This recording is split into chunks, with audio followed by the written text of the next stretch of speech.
The document in her hands had the weight of something final. May Linden stood at the rim of the limestone well, the September wind pulling at the edges of the paper, and she read the county notice for the third time, not because she had failed to understand it, but because she was looking for a seam in it, some imprecision in the language that a desperate woman might thread herself through. The notice bore the county clerk's stamp and the unmistakable slant of Harlan Voss's influence, though the man himself stood 10 yards behind her with the patience of someone who had already decided how the morning would end. The well was 30 feet deep and bone dry. To everyone in the Three Pines Valley who had ever glanced at the Linden plot, it was the property's most honest feature, a hole that told the truth about the land around it. Tom had dug at the spring before he died, working through 2 weeks of hard sun before the drill hit compressed silt in clay that yielded no water and no hope of any. The neighbors had noted it the way people note a bad omen quietly and with satisfaction, as though the dry well confirmed something they had suspected about Tom Linden's judgment from the beginning. Harlan Voss's boots were polished to a shine that seemed deliberate in its insult to the gray parched earth around him. He was 55 years old and built like a man who had once done physical labor and had spent the intervening years making sure he would never have to again. He wore a wool vest despite the heat, a gesture of authority rather than comfort, and he held his hat in one hand with the relaxed grip of a man accustomed to the world arranging itself to his preference. He told May she should consider herself fortunate that he was giving her until November 14th. Some men in his position, he said, would have moved on the property the week after Tom's funeral. May did not turn around. She read the final clause of the notice again. Any parcel within the Three Pines boundary, not featuring a habitable structure of permanent manufacture, would revert to the public trust for county auction.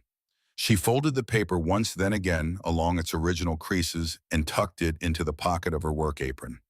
Tom Linden had died on a Thursday in late April.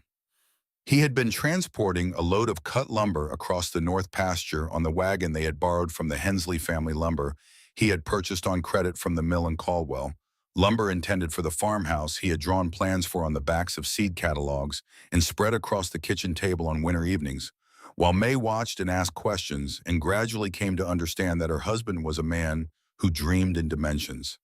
The wheel had caught a badger hole. The load had shifted. Two of the Hensley boys, working a fence line 200 yards away, had seen it happen and had come running, but there was nothing to be done by the time they arrived, and what they had seen was committed to their memory with the permanence of scar tissue. May had buried him on the Sunday following in the rocky ground at the east edge of the property where Tom had once said he thought you could see 3 counties on a clear morning if you stood on the right rock. She had not cried at the funeral. She had stood in the wind and looked at the mound of turned earth and performed the calculation that grief eventually demands of the living, what remains, what is owed, and what, if anything, can still be salvaged. What remained was the land, 40 acres of hard-packed clay and sparse buffalo grass that had produced nothing in the 2 years since Tom purchased it, except a dry well and a growing debt to the Caldwell mill for lumber, now weathering in a pile beside the barn. What was owed was 11 months of back property tax and the balance on the mill account. What could be salvaged was a question May had been turning over every day since April, and she was no closer to an answer when Harlan Voss rode out to deliver the county notice in person rather than through the mail, which told her everything she needed to know about his intentions. He said she should think of it as an opportunity. The land would fetch a fair price at auction, enough to settle the mill debt and the back taxes and leave her with something to start over somewhere more suited to a woman alone. He said Three Pines was no place for a widow without family, without capital, without the particular kind of stubbornness that the land seemed to require. He said all of this in the reasonable tone of a man offering advice rather than a threat. And it was the reasonableness of his tone that May found most offensive, because it assumed she had no options worth considering. She turned around then and looked at him directly, which seemed to slightly unsettle him, the directness of it. She told him she appreciated his concern for her welfare. She said it in a voice that made clear she did not. Voss mounted his horse with the practiced ease of a man who had never had to struggle with a stirrup and turned back toward town without another word. May watched him go, then turned back to the well. She dropped a stone into it. She counted the seconds. 4, nearly 5 before the impact reached her, a dull, compact thud that told her the bottom was solid and densely packed. No echo of hollow ground beneath. No loose collapse of crumbling walls.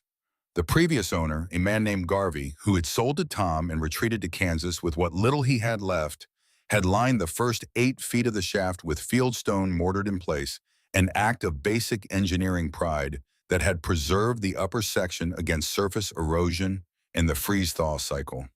Below that, the raw earth was uniform and tight. May knelt at the rim and placed her palm flat against the stone lining. The rock was cool even in the September heat.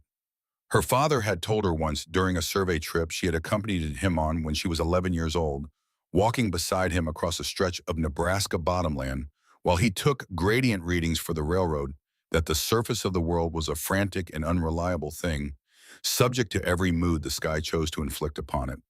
But 12 feet down, he said the planet had made up its mind. The temperature of the Earth at depth stayed constant, regardless of what the surface was doing, hovering at the region's average annual temperature through every season, a thermal truth as reliable as arithmetic. She was 38 years old. She had no money for lumber and no ability to haul it if she had the money. She had no mason, no crew, no neighbor who had offered anything beyond condolence and the particular avoiding glance of people who have decided that someone else's misfortune is contagious. What she had was 40 acres of hard ground, a dry well with soundstone lining 90 days, and the leather-bound ledger her father had left her when he died 6 years ago in a rooming house in Cheyenne, far from any of the railroad lines he had spent his life studying. She went to the barn and began looking for Tom's tripod hoist. The ledger was small enough to fit in a coat pocket and dense enough to constitute a private education. Elias Cobb had been a drainage engineer for the Union Pacific during the Western expansion, a man who spent 20 years solving problems that the railroad's architects created by refusing to account for the behavior of water, soil, and frost in terrain they had never bothered to understand before laying track across it. He had worked culverts and subterranean footings and retaining walls in conditions that would have defeated any conventional method, and he had kept meticulous records of everything he observed and concluded, not in the formal language of engineering reports, but in the practical shorthand of a man who expected his notes to be useful, rather than impressive. The margins of the ledger were where he had written to May. Not always and not consistently, but enough that reading through the technical diagrams felt like moving through a conversation he had begun, and she was only now catching up with. On a page showing the cross-section of a culvert installation in frozen Nebraska ground, he had written in pencil along the left margin, "The earth at depth is a bank that never fails May. Everything else is speculation." On a page detailing the hydrostatic pressure calculations for a retaining wall below a riverbank, he had noted gravity is not your enemy if you learn to give it the angle it prefers. And on a page near the back, a diagram May had studied so many times she could reproduce it from memory, showing the passive ventilation principle used in some mining operations he had written, simply air will always move from high pressure to low. This is not a law you can argue with. She had read the ledger cover to cover 3 times since Tom died, sitting at the kitchen table in the evenings, when the silence of the empty house became the kind of weight that required something to push back against.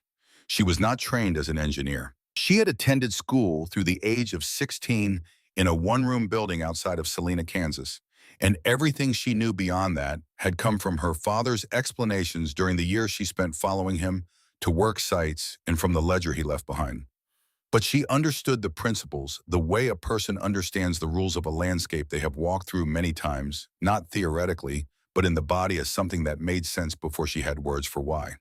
The tripod hoist was in the back corner of the barn, partly buried under a canvas tarp and a collection of tools Tom had acquired, with the optimism of a man who believed he would eventually have use for all of them. The hoist was a simple machine, 3 iron-tipped legs of rough-cut timber, bolted at the apex with a pivot bracket and fitted with a double pulley block that Tom had salvaged from a freighter auction in Dodge City 2 summers ago. May examined the rope, testing its integrity section by section with her hands. One length of about 4 feet had gone soft with moisture and would need to be replaced. The pulley mechanism was sound. She set up the tripod over the mouth of the well the following morning, anchoring the legs with iron stakes. She drove into the packed earth with a hammer, checking the alignment 3 times before she was satisfied.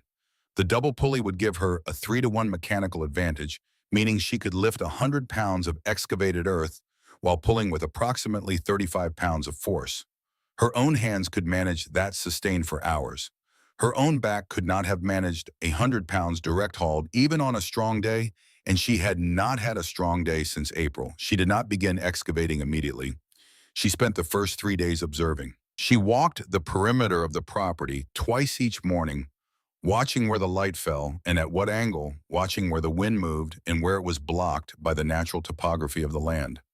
She studied the drainage patterns from the slight rises to the north, noting where water, if it ever came, would naturally sheet toward and where it would pool. She knelt in several places and dug down with her hands a foot or more to feel the composition of the subsoil, comparing what she found to the formations her father had described and diagrammed in the ledger. The clay content was high and consistent, which meant poor drainage at the surface but excellent structural stability at depth. The silt layer below the clay where it appeared was compressed by geological pressure into something approaching the hardness of soft sandstone. It was on the second evening, sitting on the edge of the well, with the ledger open on her knee, that she found Tom's note. She had not known it was there. It was tucked into the back cover of the ledger beneath a folded survey map of the Linden property written on a half sheet of foolscap in Tom's compressed and slightly backward-leaning hand. He had written it in pencil sometime in the winter before he died, based on the ink stains from a December entry in the ledger that had transferred faintly to the foolscap where the two had rested together. He had written May, if something happens before I get the house up, look at the well. I picked this land because of the ground under it. ECOB's method will work here. The formation is right. I checked it against his numbers before I bought. You'll know what to do if you read his book right. She sat with that note for a long time while the evening came down across the prairie and the light went flat and gray. Tom had not bought this land on optimism. He had surveyed it, or tried to, with the tools he had available, and the knowledge he had absorbed from years of listening to Elias Cobb describe the geology of the plains during the Sunday dinners before his death. He had seen something in the formation that the neighbors had missed because they were looking at the surface, and he was thinking about what was underneath. He had died before he could act on it, but he had left the map and the note and the ledger and the dry well with its soundstone lining, and May understood, sitting at the rim as the stars came out over three pines, that she had been left exactly what she needed. She had simply not known how to read it until now. She folded the note and placed it at the front of the ledger before the first page. Harlan Voss had come to the Great Plains from Ohio, where he had made and lost a significant sum speculating on timber rights in the eastern part of the state in the recession year of 1879. He had arrived in the Three Pines Valley in 1881 with enough capital to purchase 3 parcels of land at the prices distressed homesteaders accepted when the drought years hit and the will to survive them ran out. He was not a cruel man in any simple sense. He was a precise man, a man who operated by the logic of economic necessity and had learned to present that logic in the language of community benefit, which was more palatable and equally effective. He genuinely believed that land in the hands of those who could not develop it was land wasted, and that the reallocation of such land to those with the capital and the vision to use it was a service to the broader settlement of the region. He had watched the Linden property for 18 months since the drought had made clear that Tom's plan to farm the 40 acres was not going to produce results in any reasonable timeline. When Tom died, Voss had given May 3 months, which he considered generous, before beginning the paperwork. He was not surprised that she had not yet made arrangements to leave. Grief disrupted rational decision-making, and he had accounted for that in his timeline. He was, however, slightly surprised by the look she had given him when she turned around at the well, the quality of assessment in it, the complete absence of the pleading or the anger he typically encountered. It was the look of a person doing arithmetic, and it had lingered with him on the ride back to town in a way he chose not to examine too closely. He sent his deputy, Arlo Webb, out to check on the property's status 10 days after delivering the notice. Webb was 25, new to the county, and possessed of the kind of steady observational temperament that made him useful precisely because he tended to report what he saw rather than what he expected to see. Webb found May at the edge of the well, threading a new length of rope through the pulley block of the tripod hoist, with the focused attention of someone who had already done the relevant math and was now simply executing it. She was wearing her husband's work coat, which was too large in the shoulders and too long in the arms, and her hair was pinned back with the practical efficiency of a person who had eliminated everything non-essential from her morning routine.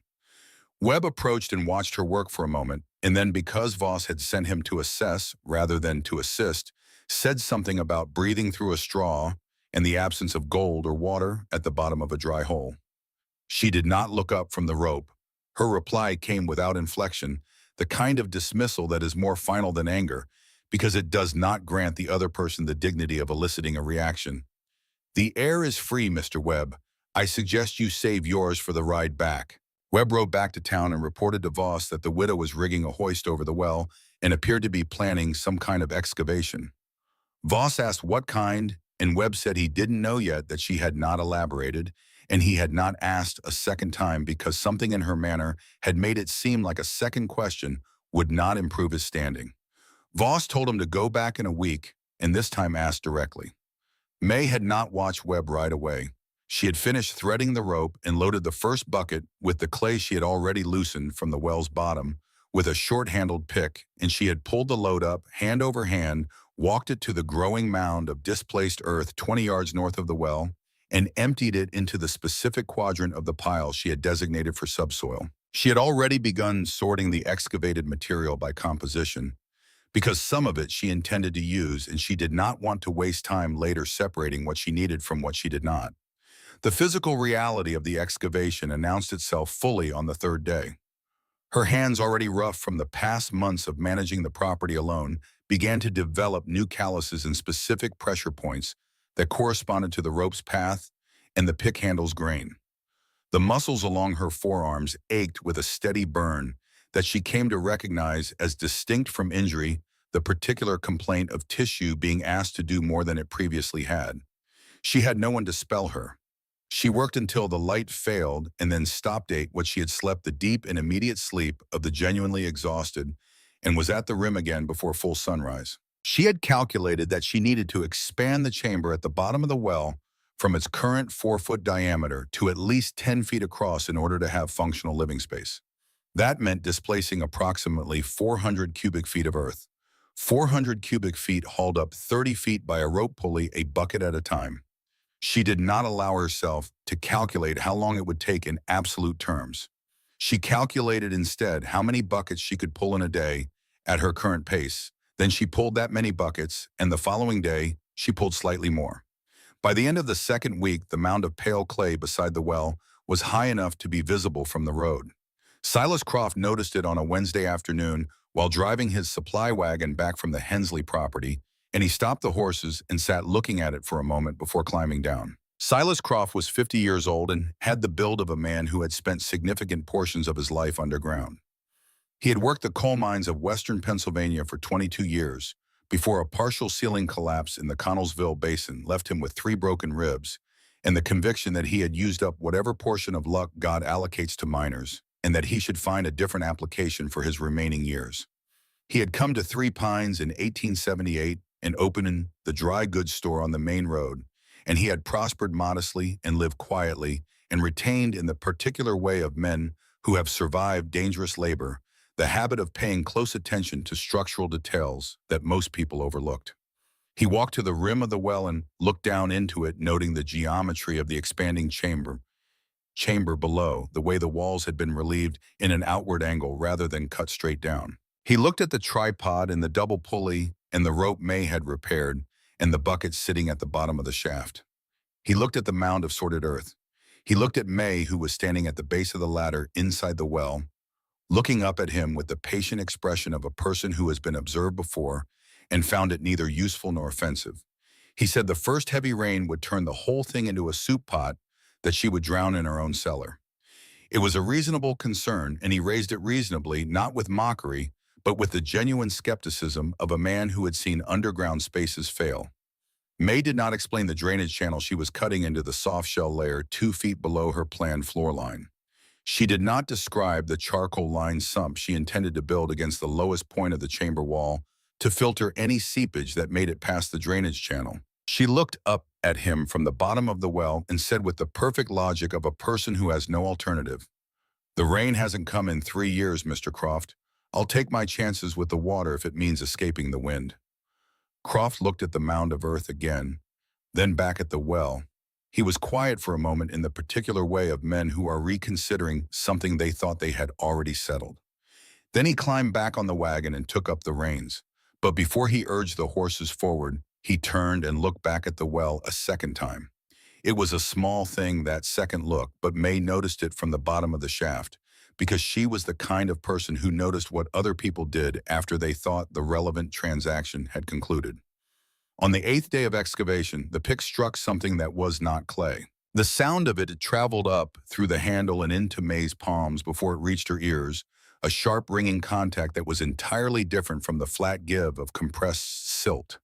She scraped the loose material away with her hands and found the surface of a limestone shelf running at a slight diagonal across the lower third of the chamber floor, emerging from the south wall at a depth that put it directly in the path of the expansion she needed to complete. It was not a thin seam. When she pressed on it, nothing moved. When she struck it again with the pick, the metal skated off the surface and left barely a mark. She sat down on the floor of the chamber, 30 feet below the surface of the world, and looked at the limestone. Her hands were bleeding in two places where the impact had driven the handle hard against her grip. The kerosene lamp hanging from the iron hook she had driven into the shaft wall at shoulder height was burning low and would need to be refilled before she could continue. The rope above her hung still in the complete absence of wind at this depth, and the air was cool and faintly mineral, the smell of deep, undisturbed earth that has not been exposed to weather in a very long time. She did not have a rock drill. She did not have a chisel set or a star drill or a sledgehammer of sufficient weight to make an impression on solid limestone. She did not have money to purchase these things in Caldwell, and she could not afford to lose the time a trip to Caldwell would require. She had 72 days remaining on the county notice. The lamp's light moved slightly as she breathed, throwing her shadow in slow oscillation across the stone face. She opened the ledgers to a page near the middle where her father had described a problem he encountered during the grading for a culvert installation south of Laramie, where a shelf of compressed sandstone had emerged unexpectedly at the critical depth, and his crew had no suitable drilling equipment on site. He had written 3 pages about the solution he developed with the marginal diagrams showing the principle of wood wedge hydraulic expansion, a technique she vaguely recalled him describing during one of their walking surveys when she was perhaps 13.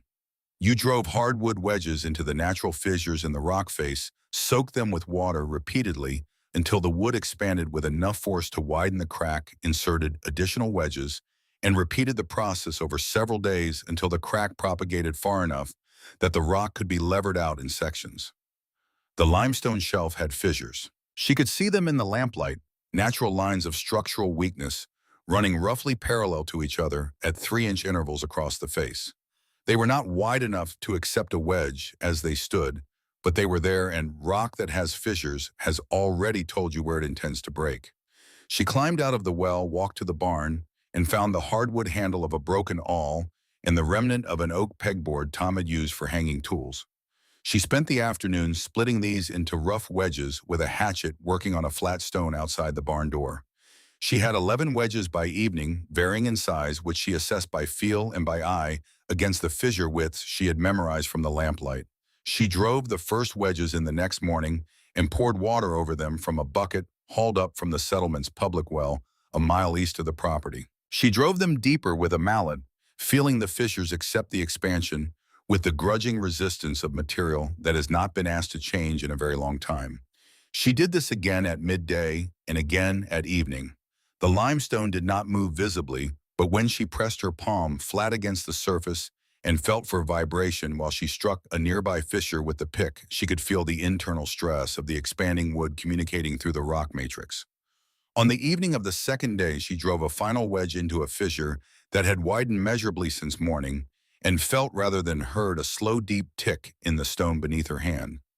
On the morning of the third day, she descended the ladder and found a section of limestone 18 inches wide and 6 inches thick, lying on the chamber floor clean, broken along 2 of the fissure lines, the exposed face showing the pale, fresh surface of rock that had not seen air since it was formed. She pried the remaining section from the wall with the pick handle used as a lever, working the point into the gap until the material released in a single heavy chunk that she rolled to the base of the ladder and hauled up in pieces using the hoist. The shelf was gone. Below it, the clay resumed dense and workable exactly as she had calculated. She did not celebrate this. She loaded the first bucket of the morning and began pulling. By the first week of October, the chamber walls had been relieved, the floor leveled, and the dry stack stone retaining wall completed along the entire perimeter. May had spent 4 days selecting stones from the surface field she had been clearing since she arrived on the property, choosing pieces by weight and face geometry, looking for the slight taper that would allow each stone to sit with its outer face angled marginally away from the chamber center. The principle was in the ledger noted by her father with characteristic brevity: the earth outside the wall exerts inward pressure.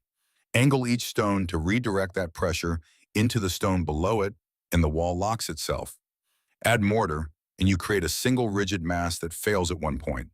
Leave it dry stacked, and you create a self-adjusting structure that distributes stress across every contact point simultaneously.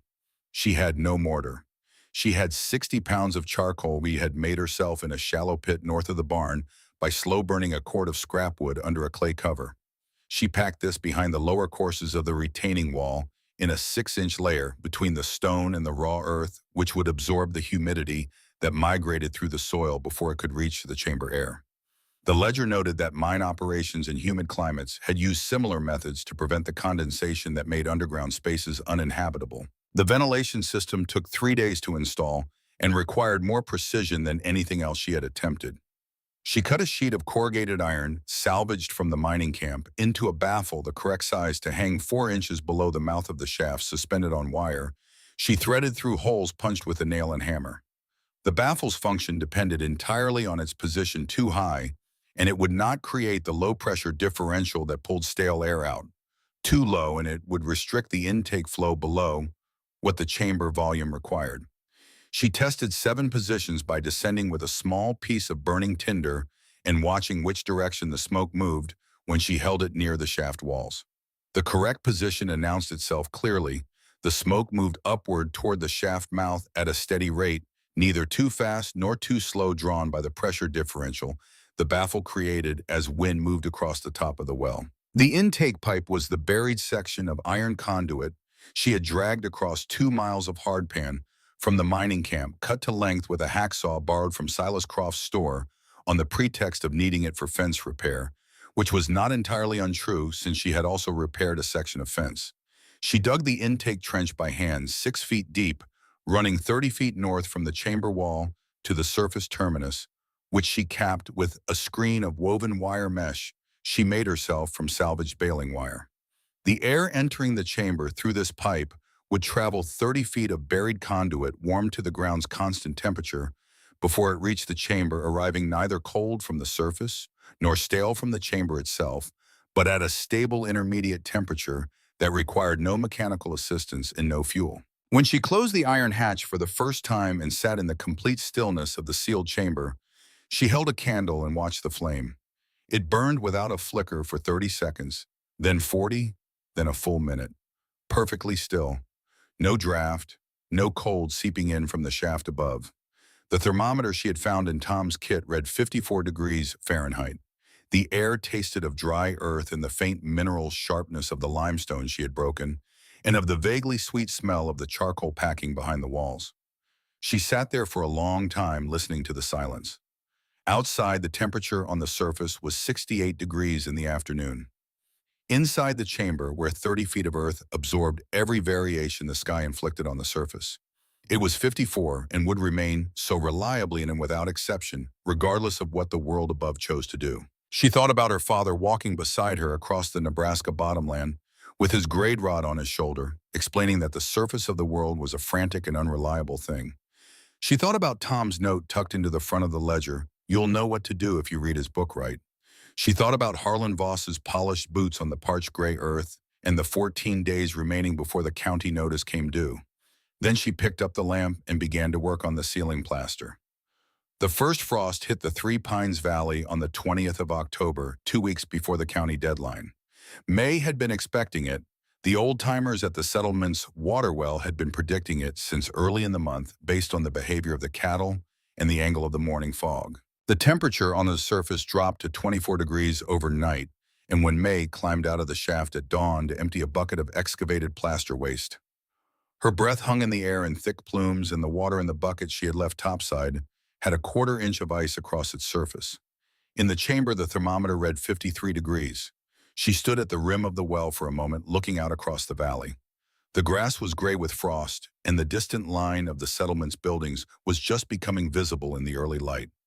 She could see smoke rising from chimneys in 3 or 4 of them, the families inside already burning their winter wood at a rate she recognized as unsustainable, given what the old-timers were saying about the feel of the coming season.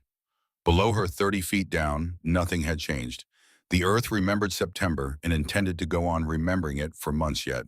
She descended the ladder and picked up the trowel. The ceiling plaster was a mixture of clay from the excavation straw she had cut from the north field and the lime she had traded her wedding ring for at a trading post 12 miles east, exchanging the gold band Tom had placed on her finger in the Salina Methodist Church 14 years ago for 4 pounds of quick slaked lime and a handful of regret she did not allow herself to examine. The lime was for airtight integrity, not aesthetics.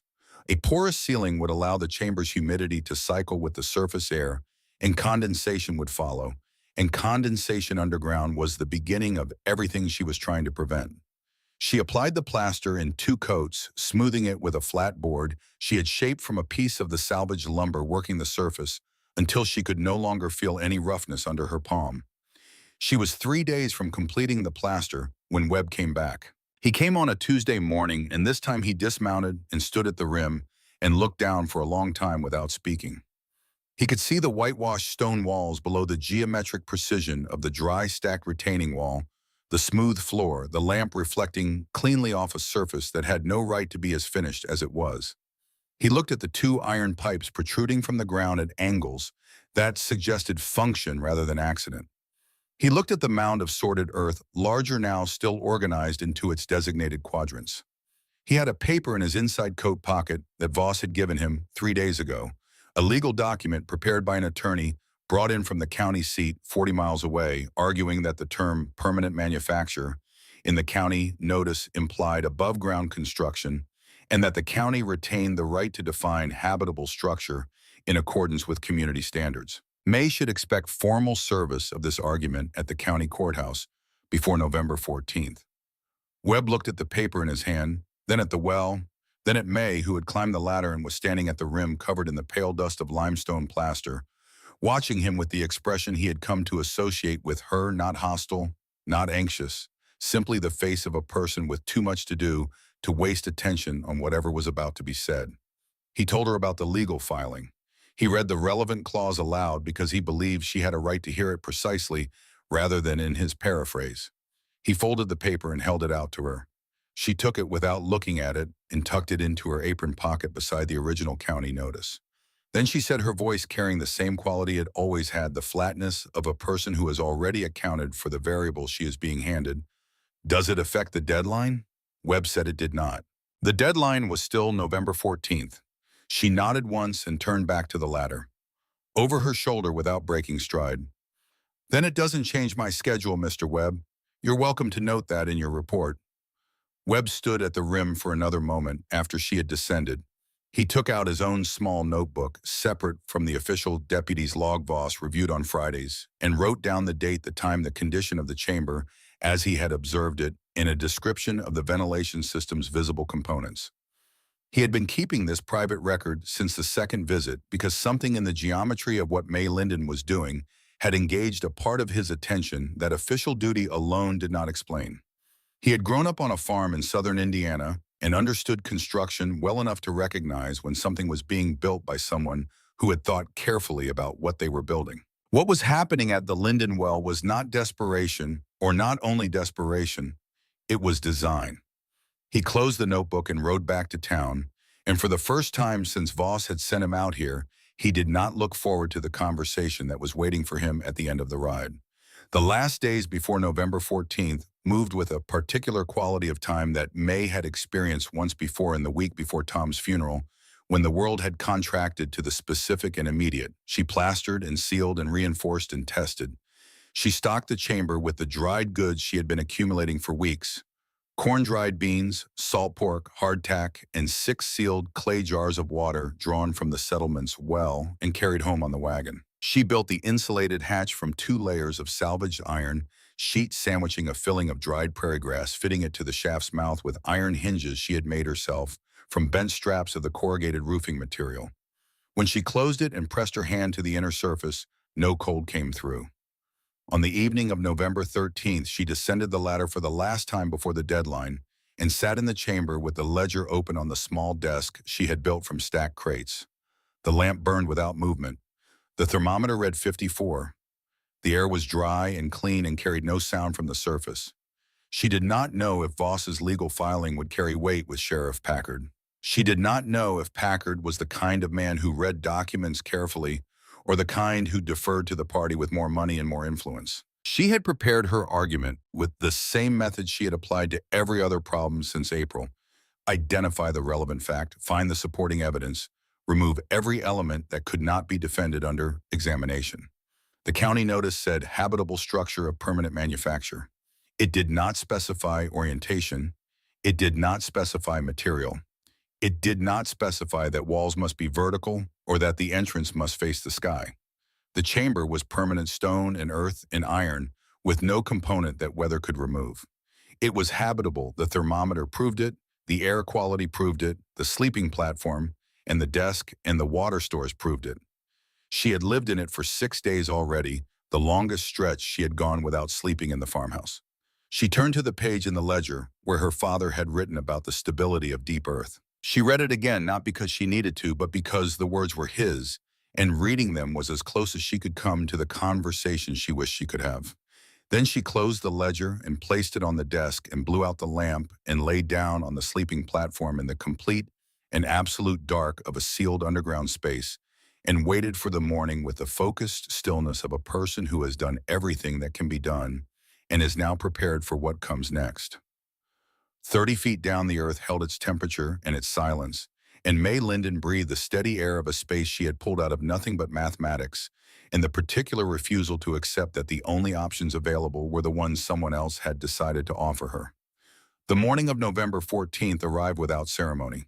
The sky above Three Pines was the color of old pewter, flat and low, and holding weather it had not yet decided to release. May had been awake since before the light changed, not from anxiety, but from the particular alertness of someone who has rehearsed a moment so many times in private that the actual arrival of it feels almost administrative. She had dressed in the cleanest clothes she owned, not because she wanted to appear before Voss and Packard as something other than what she was, but because she understood that the chamber below her would be judged partly through the lens of its owner, and she intended to give no unnecessary ground. She climbed out of the shaft at first light and built a small fire outside the barn to heat water for coffee, a luxury she had rationed carefully through October. She drank it standing, looking at the 2 iron intake pipes catching the gray morning light, and she thought about what her father had said once during a survey inspection outside of Laramie when a railroad superintendent had questioned a culvert design that did not conform to the company's standard specifications. Elias Cobb had listened to the superintendent's objections with the patience of a man who knows that most arguments about structure are really arguments about authority, and then he had taken the superintendent underground and shown him what the water did and let the evidence speak without further assistance from his own voice. The superintendent had signed off on the design the same afternoon. May poured the remainder of the coffee onto the ground and went to wait at the rim of the well. Voss arrived at 8:30 riding ahead of Sheriff Packard, and a third rider May did not recognize until he dismounted and she saw the leather satchel.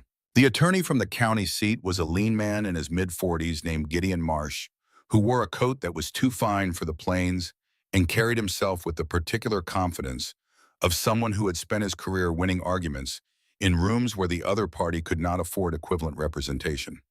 He surveyed the Linden property with the rapid assessment of a man who makes judgments quickly and rarely revises them. The weathered farmhouse, the partially finished fence line, the mound of pale clay beside the well, the two iron pipes at their angles. He did not appear impressed. Packard dismounted without ceremony and nodded at May. He was a methodical man, not unkind, and he operated with the judicial neutrality of someone who had seen enough disputes over land and water and boundary lines to have immunized himself against the emotional arguments that typically accompanied them. He had the county notice in his breast pocket and a measuring tape on his belt, and no apparent opinion about the outcome of the morning. He asked May if she was ready to demonstrate. She was. She walked to the hatch, unlatched the iron bolt, and swung the cover upward on its hinges. The released air was not dramatic. It did not rush out with theatrical warmth or smell of anything other than dry earth and the faint mineral trace of the lime plaster. But it was unmistakably warmer than the air above it, and the differential was enough that Packard, standing 3 feet back, could feel it against the lower portion of his face. He looked at the opening, then at May, then at the ladder descending into the white-walled chamber below. Marsh said before anyone had moved, "A cellar is not a residence. The county's position is that any structure classified as a primary domicile must present a habitable interface at surface grade." He had the voice of a man who has refined a single sentence through many deployments and considers it definitive. Packard looked at him with the expression of someone who intends to do his job in the correct sequence, regardless of what commentary accompanies it. He asked May for the dimensions of the chamber. She told him 10 feet in diameter, at the widest point 7 feet of ceiling clearance at the apex of the vaulted ceiling, with a secondary alcove of 4 feet by 6 feet she had cut into the north wall for storage. Total interior square footage calculated by her own measurement 3 times and averaged 81 feet. Packard wrote this down. She told him the permanent components dry stack stone retaining wall along the full perimeter lime plaster ceiling, and upper walls packed clay floor leveled to within a 1/4 inch across its entire surface. Iron hatch of double construction with insulating fill 2 independent ventilation conduits of buried iron pipe charcoal line drainage sump at the lowest point of the floor, and an intake trench 6 feet deep and 30 feet long. Packard wrote this down. Marsh began to say something else. Packard held up one hand not aggressively, but with the quiet authority of a man who controls the pace of his own procedure, and asked if he could go down. May gestured to the ladder. He descended with his hand on each rung, and his body taking the weight carefully the way men of his age navigate vertical distances when they would prefer not to. Marsh followed him, the leather satchels transferred to one hand, his fine coat catching briefly on the hatch rim before he freed it. Voss remained above, standing at the rim with his hands in his coat pockets and a look of focused anticipation. Like a man watching an auction, he expects to win. Below, Packard moved through the space the way he moved through any space he was assessing slowly, without comment, touching the walls with his palm in 2 or 3 places, crouching to examine the floor surface standing at the center of the chamber, and turning a full rotation to take in the complete perimeter. The lamp May had left burning on the desk threw its light evenly across the whitewashed stone, and the candle on the sleeping platform alcove burned without a flicker in the perfectly still air. Packard looked at the desk, the ledger, the water jars, the dried goods on their shelf. The sleeping platform raised 4 inches off the floor on flat stones to prevent ground moisture wicking into the bedroll. He put his hand near the intake pipe terminus, where it emerged from the south wall of the chamber, and felt the air moving through it, cool but not cold, the temperature of deep earth rather than surface winter. He held it there for a moment longer than necessary. Marsh stood near the ladder with his satchel and did not touch the walls.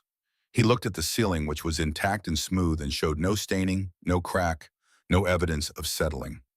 He looked at the floor, which was level and dry. His expression had not changed, but something behind it had shifted by a degree or two that May, watching from the base of the ladder, would have recognized as the recalibration of a position that had seemed more solid from above. Packard asked how long May had been sleeping in the chamber. She told him 6 consecutive nights with additional daytime hours throughout October, for a total she estimated at 38 nights across the full construction period. He nodded and climbed back up. At the surface, he stood beside Voss and looked at the hatch opening and the pale glow of the lamp ascending from below. He took the county notice from his breast pocket and read the relevant clause with the attention of a man who has had occasion to regret casual readings of legal language. He read it twice. He put it back in his pocket. Harlan Voss was watching Packard's face with the focus of a man reading a ledger for a number that should be there and appears to be missing.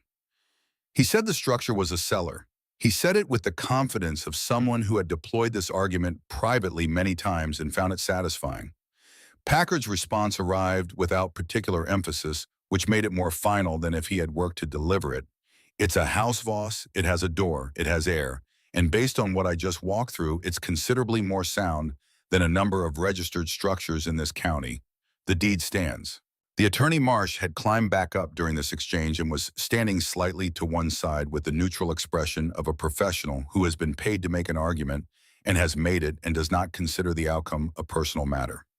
He was already mentally composing his report to Voss on the limited prospects of the county-level appeal, which existed as a legal option, but would require persuading a judge that a sealed, ventilated, plastered underground chamber with documented occupancy was less habitable than a pine-board shack with gaps in the floorboards, an argument he was not certain he could make with sufficient conviction to justify his fee for the additional trip.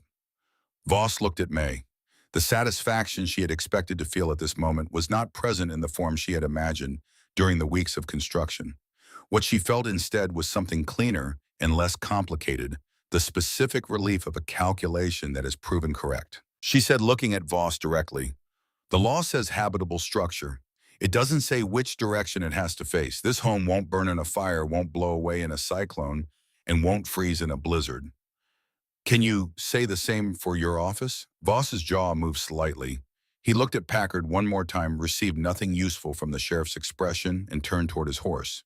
Before he mounted, he turned back and said with the deliberate quality of a man preserving an option he does not intend to relinquish, "The appeal to the district will be filed by the end of the month, and I'll remind Mrs. Linden that the water easement on the North Munch line was not included in the original deed transfer. I intend to review my options there."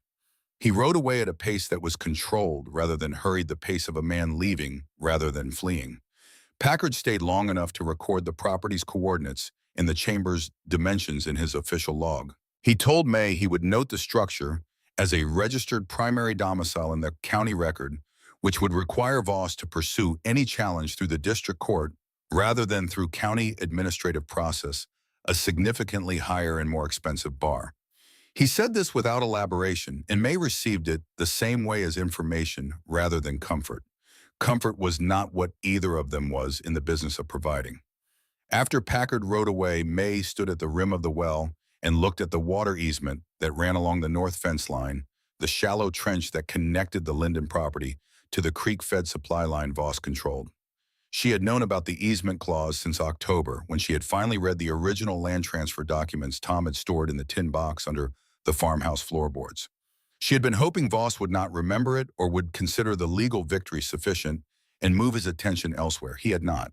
He was a precise man, and precise men do not leave leverage on the table. She did not have a solution to the water problem yet.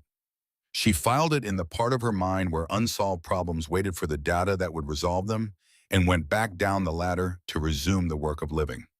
In the weeks following the county inspection, Voss made good on the first element of his threat by filing the district appeal through Marsh. The paperwork arrived at the county clerk's office on a Thursday, and Webb, who was present when it was logged, made a notation in his private notebook with the date and the specific language of the claim. He had not told Voss about the notebook. He knew that the record he was building documented a campaign of legal pressure against a woman who had, by any technical measure he could apply, satisfied every requirement the county had placed on her.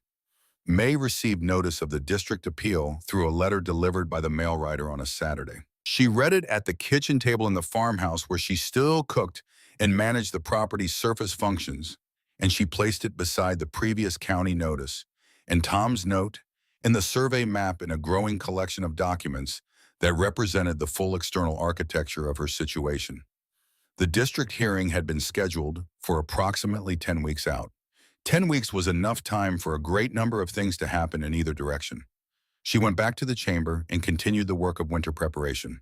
The second phase of the build focused on comfort rather than survival, the distinction between a space that would keep a person alive and a space that a person could inhabit without the living itself becoming an act of endurance. She added shelving along the north wall alcove cut from the remaining lumber Tom had purchased from the Caldwell mill, the boards fitted into notches she chiseled from the stone retaining wall rather than nailed, since nails and stone required equipment she did not have. She built a second small lamp from a salvaged tin with a wick of twisted cotton cloth positioned to light the sleeping alcove independently of the main chamber lamp, so she could read in the evening without burning the primary light. She padded the sleeping platform with layered burlap sacking and the remnant of a blanket that had gone too thin to be useful on its own, but was adequate in combination. She had been tracking the chamber's temperature twice daily since October at dawn, and at the end of her working day recording each reading in the back pages of the ledger where her father had left blank paper for notes. The reading showed a pattern she had anticipated but was nonetheless reassuring to see documented. The temperature had remained between 53 and 56 degrees Fahrenheit across the entire range of surface temperatures she had experienced from the warm days of early October through the hard freezes of mid-November. The Earth below the frost line was doing exactly what physics required it to do. The surface temperature was doing something else. The old-timers at the settlement well had been talking about the season for weeks, and what they said carried the particular authority of people who have read the same signals across 40 years of plains, winters, and have developed the kind of pattern recognition that does not require instruments. The pressure was dropping faster than it should have been for early December. The cattle on the 3 remaining working properties in the valley were refusing to leave their enclosures even on mild days, a behavior that experienced ranchers recognized as early self-sheltering. The birds had gone. Not the usual thinning of the bird population that accompanied cold weather, but a complete and sudden absence, as though everything that could leave had decided simultaneously that it was time. Silas Croft felt the pressure change in his ears on the last Sunday of November, the way he had learned to feel it in the Connellsville mines when atmospheric conditions shifted in the shafts. The sensation was distinctive and unambiguous, a tightening in the inner ear, a faint accompanying nausea, the particular physical grammar of air trying to equalize across a significant pressure differential. He had felt it before major storms in the mines and learned to take it seriously. He closed the store early that afternoon and spent the evening checking his supply inventory and counting his cordwood. On Monday morning, he drove out to the Linden property. He found May at the surface reinforcing the perimeter of the intake pipe terminus with a ring of fitted stone she was mortaring into place with the last of her lime mixture. She had been watching the same signs as the old-timers and had drawn the same conclusion, and she had been working since before first light to complete a list of preparations she had been deferring until she was certain. She had already sealed the external drainage channel outlets with removable packed clay plugs that would prevent blowing snow from entering the drainage system while remaining easy to clear from inside after the storm passed. She had positioned the secondary covers over both pipe termini wire mesh screens designed to prevent snow accumulation from blocking the airflow while maintaining sufficient open area to sustain ventilation. Silas climbed down from the wagon and stood watching her work with the expression of a man who has revised an estimate and is now accounting for the gap between his original figure and the corrected one. He said, "You've been ready for this since November 14th, haven't you?" She pressed the final stone into the mortar ring and checked it with her level. "Since the day I read my father's note about the formation." He looked at the well at the hatch at the 2 pipe termini with their new protective screens. He asked her not rhetorically but with genuine want of the answer how she had known the ventilation would hold in heavy snow. She told him about the angle of the exhaust terminus cut at 60 degrees, from horizontal to direct high-velocity wind across rather than into the pipe mouth, creating a scour effect that would prevent snow accumulation on the opening. She told him about the intake terminus depth below grade, recessed 4 inches, to create a sheltering pocket that would trap and melt any blowing snow before it could block the mesh. She described these things with the compression of someone who has lived inside a problem long enough to explain it from any direction without preparation. Silas was quiet for a moment. He had spent 2 decades underground, and he knew the difference between a person who has read about enclosed spaces and a person who has built and occupied one. He said, "If it gets bad enough, I'm going to have people with nowhere to go." May looked at the hatch. The chamber below was built for one person's survival across a winter. It could accommodate more for a limited time if the conditions above made the alternative unacceptable. She had not planned for this, but she recognized it as a variable she should have planned for, and the recognition carried a faint trace of the same feeling she had experienced in the chamber floor when she found the limestone shelf, the moment when the problem reveals a dimension you had not accounted for. She said, "The air exchange rate will support 8 people for up to 10 days without modification. The food stores are for 1 person for 6 months. That arithmetic is yours to calculate if the time comes." Silas nodded the nod of a man filing information against a contingency he hopes will remain theoretical. He climbed back on the wagon. He had a store to close properly and arrangements to make, and he had already taken more of the morning than he had planned. But before he took up the reins, he did something he had not done on any of his previous visits to the Linden property.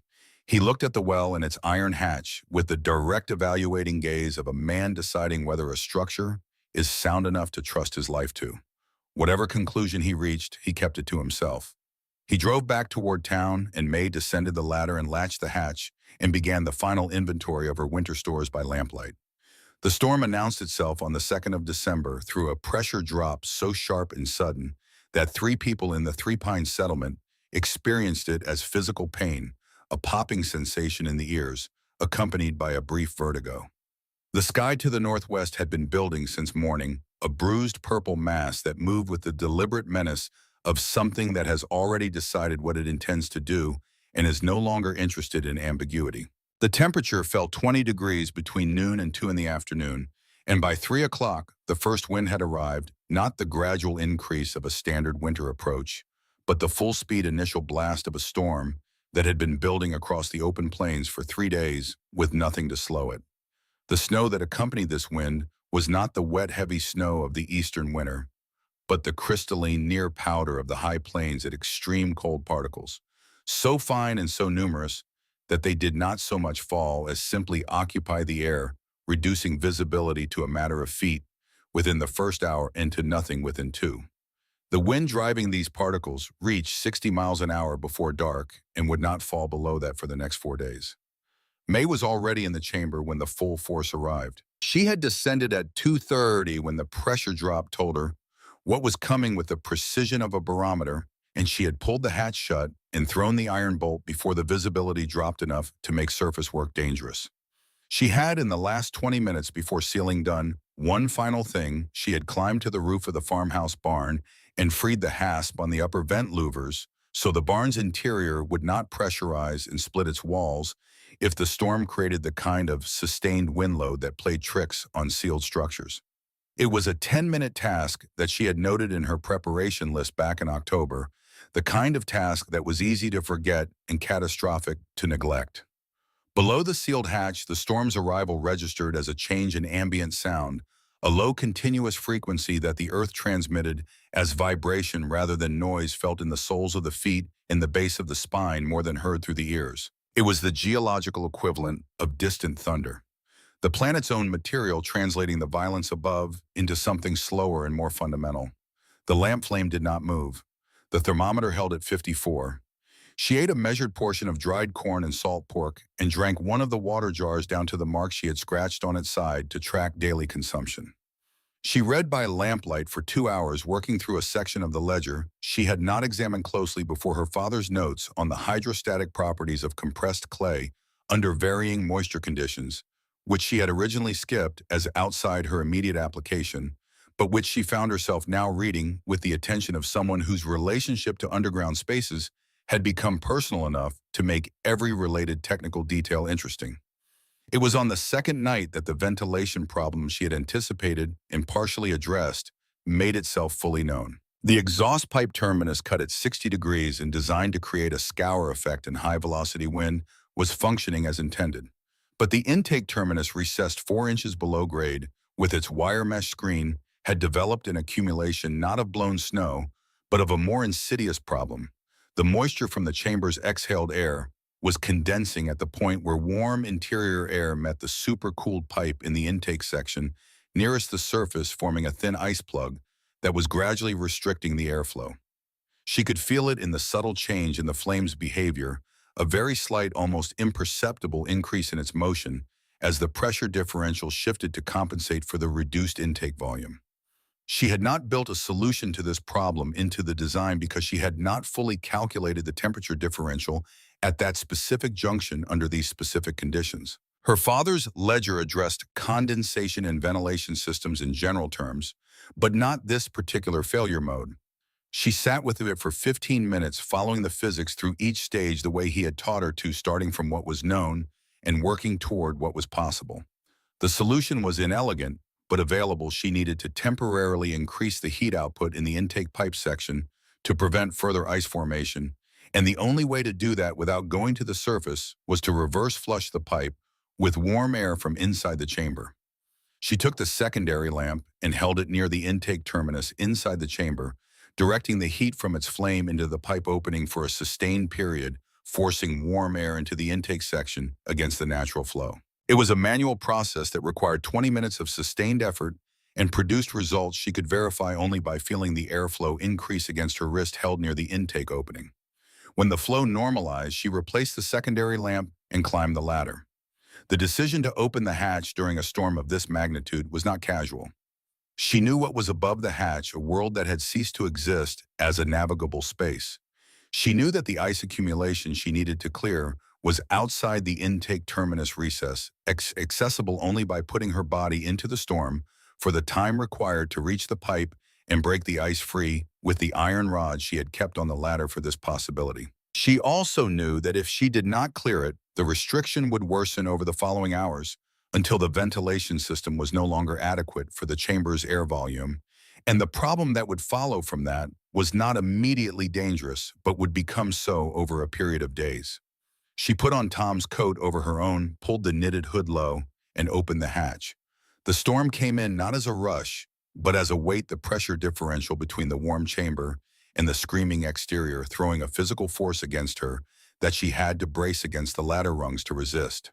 The cold hit her face with the immediacy of something applied deliberately, a burning sensation across the cheekbones and forehead that she recognized as the warning stage before the numbness that came next. She climbed out, kept one hand on the rope she had rigged from the hatch rim to the intake terminus stake, and moved across the 4 feet of open ground between them in the complete white blindness of the storm.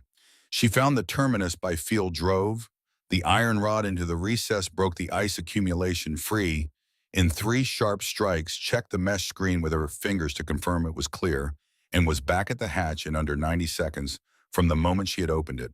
She descended, pulled the hatch shut, and threw the bolt. She sat on the ladder for a moment, letting the feeling return to her face by degrees. The thermometer still read 54. The lamp still burned without a flicker. She climbed down and went back to the ledger. The storm did not relent on the 3rd day or the 4th. In town, the situation inside Silas Croft's general store had been deteriorating since the end of the 1st day. 3 families whose roofs had failed under the weight of drifted snow had sheltered in the store's back room, which was the sturdiest space available, built from full-thickness timber in the older construction style of the settlement's earliest structures. The wood stove was consuming fuel at a rate that corresponded directly with the storm's intensity, which was to say it was burning through Silas's winter reserve in a ratio he had not budgeted for when he had calculated his stores in October. By the morning of the 4th day, the interior temperature of the store had dropped to 18 degrees despite the stove burning at maximum draw, and Silas was looking at his remaining cordwood and doing the same kind of arithmetic May had performed at the rim of the well back in September. What remains, what is owed, and what can still be done. The store's back room held 7 adults and 5 children. 2 of the youngest children were showing the listless, inward-turning quality that Silas recognized from his mining years as early hypothermia, the body beginning the painful and dangerous process of deciding which of its functions it could afford to suspend. He had seen it in men after roof falls, the way a person became quiet and then still, and then absent in a very specific sequence, and the recognition of that sequence in a child's face was the kind of thing that compressed a man's available time to a single point. He thought about the 2 iron pipes. He had been thinking about them since the night before, the same thought recurring each time he checked the dwindling cordwood stack, but he had been suppressing it because the alternative it represented required moving through conditions that were almost certainly fatal for anyone who stopped moving. He went through the mechanics of it with the same detachment he had once applied to mine evacuation decisions. Distance from the store to the Linden well approximately 2 miles. Surface temperature estimated at 40 below, with wind chill factoring in the storm's sustained velocity. Time required to cover 2 miles at a crawl through 3-foot drifts without visibility, accounting for the guide rope he kept in the store's supply room for exactly this category of emergency. He had used guide ropes in mine evacuations, and he knew their limitations and their capabilities. He looked at the children. He stopped suppressing the thought. He told the adults what he intended to do, and what he needed from each of them, and he said it in the voice he had used underground when a decision had been made and the window for revision had closed. He described the route, the rope, the compass bearing he would maintain. He said they would not use the horses because horses exposed to those temperatures without shelter would be dead before the halfway point, and a dead horse in the dark added a navigation hazard they could not afford. He said they would move one connected group on the rope, and they would not stop for any reason he did not authorize. Harlan Voss was in the store. He had been there since the second day when the roof of his office had shed its eastern section under a load of drifted snow, and the interior had become uninhabitable. He had arrived with a blanket and the cold-scraped dignity of a man who has been outmaneuvered by weather and has not yet fully processed the implications. His left shoulder was bruised from a falling beam, and he carried it with the slightly elevated posture of someone managing pain without acknowledging it. He had spent 2 days in the corner of the store's back room, not speaking to anyone, watching the temperature fall, and the wood supply diminish with an expression that had been cycling through several phases in a way he would not have permitted anyone to observe if he had been managing his own environment. When Silas described the plan, Voss looked at the rope and the compass and said nothing for a long time. Then he said, "I know where the stakes are, the ones marking her property line. I passed them last month." It was not an apology. It was not a concession. It was the contribution of someone who has concluded that practical utility is the only currency that still has value in the present conditions, and who is offering what he has. Silas accepted it the same way. They went out into the storm. The 2 miles took 4 hours. Silas led with the compass and the rope moving by feel and by the wind's direction relative to his left shoulder, which he kept consistently exposed as a bearing instrument. Voss's knowledge of the stake locations proved useful twice when the group had drifted offline in the complete white blindness and would have continued in the wrong direction without the correction. The children were carried by the adults in rotation, wrapped in every blanket the group possessed, their faces covered to prevent frostbite on the exposed skin. One of the men, a farmer named Bert Aldrich, whose hands had lost feeling in the first hour, was guided by his wife for the final half-mile, his coordination failing in the incremental way that Silas recognized and kept moving faster to outrun. They found the intake pipes first, which was how they knew they were on the right piece of ground, and then the rope guide that May had rigged from the pipes to the hatch, which she had put in place back in October, for no reason she could have articulated, except that her father had always said redundancy was the engineering principle with the highest return on investment. They followed the rope to the hatch, and Silas, whose hands were still functional, found the bolt and hammered on the iron with the side of his fist. Below, the blow transmitted through the iron and the earth in the air of the sealed chamber, with the muffled quality of sound arriving from a great distance. May was sitting at the desk with the ledger open, and she heard it not through her ears but through the surface of the hatch cover, where the sound traveled as vibration, the specific irregular rhythm of a human fist rather than the steady percussion of weather. She stood up, her legs stiff from the cold of the chamber floor that had accumulated over 4 days of limited movement.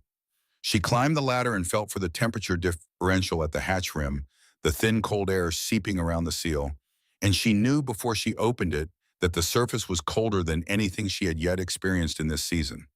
She put both hands on the bolt and threw it back and pushed the hatch up against the resistance of ice that had formed in the hinge gap and the weight of the drifted snow on the outside surface.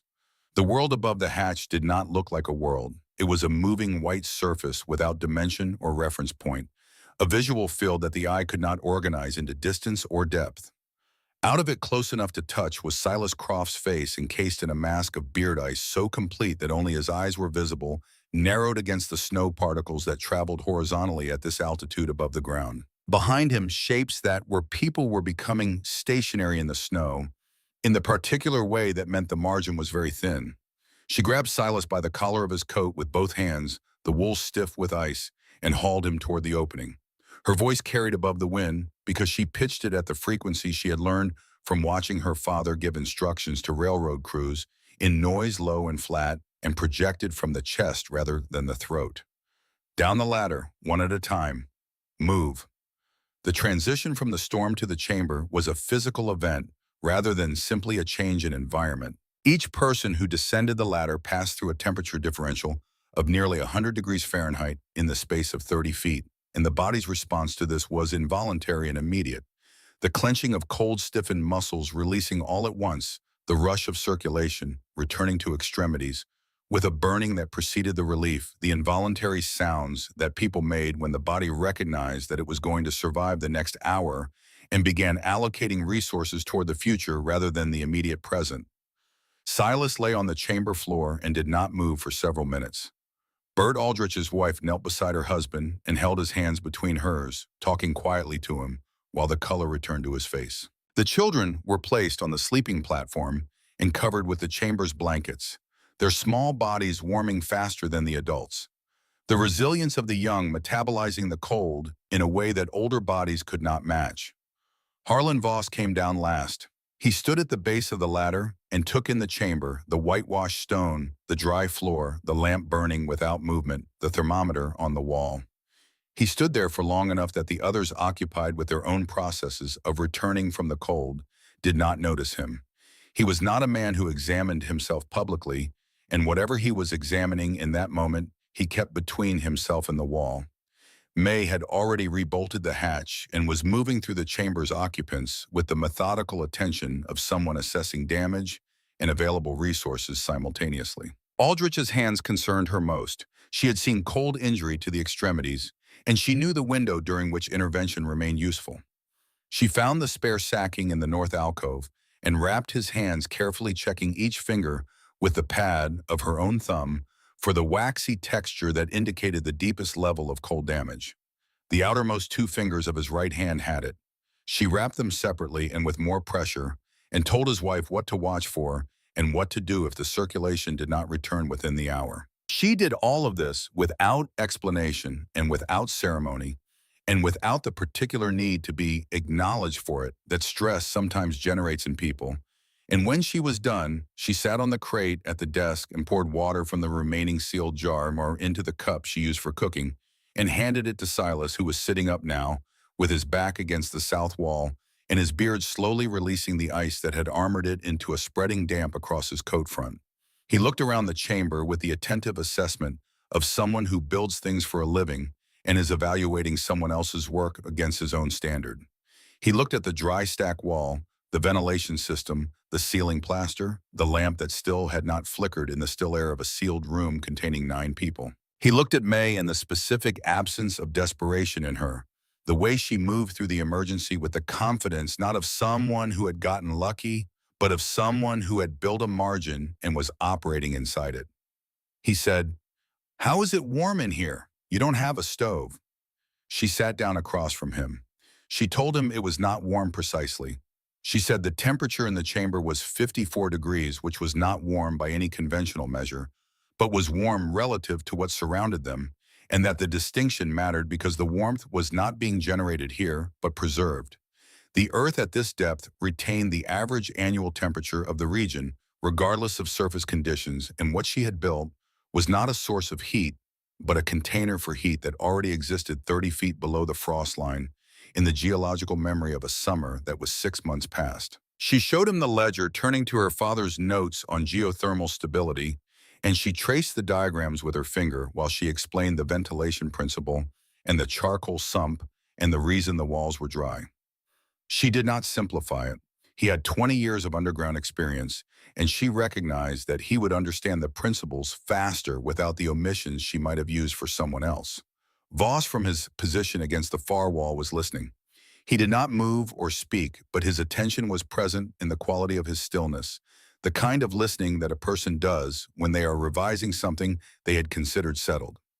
The storm continued above them for 2 more days, its progress measurable only by the occasional change in the frequency of the vibration that the Earth transmitted to the chamber floor. May managed the air exchange rate by adjusting the baffle position twice when the increased body heat from 9 occupants changed the chamber's internal pressure dynamics.